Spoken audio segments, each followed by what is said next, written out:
ফরিদপুরের ঈশান গোপালপুর ইউনিয়ন মহিলা দলের উদ্যোগে কর্মী সভা 2025 অনুষ্ঠিত হয়েছে।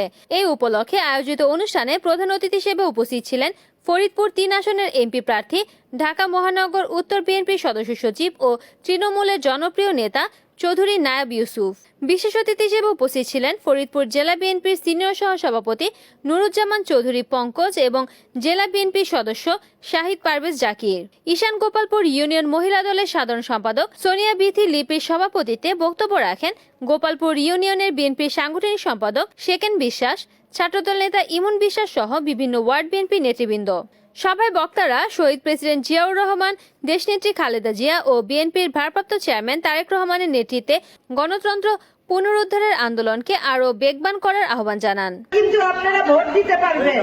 এই ভোটের অধিকারের জন্য আমরা 18 বছর এই ঝড় বৃষ্টির মধ্যে এই আন্দোলন করছি। আপনারা ভোট দিতে পারবেন, আপনাদের পছন্দের নেতা আপনারা নির্বাচিত করতে পারবেন। এতদিন তো সেটা করতে পারেন নাই, একটা পুরুষের কাছে যে বলতে পারবেন না।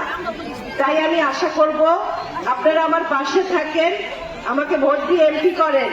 এই ফরিদপুরের সব নারীদেরকে ইনশাল্লাহ অর্থনৈতিকভাবে আমি স্বাবলম্বী করার চেষ্টা করব।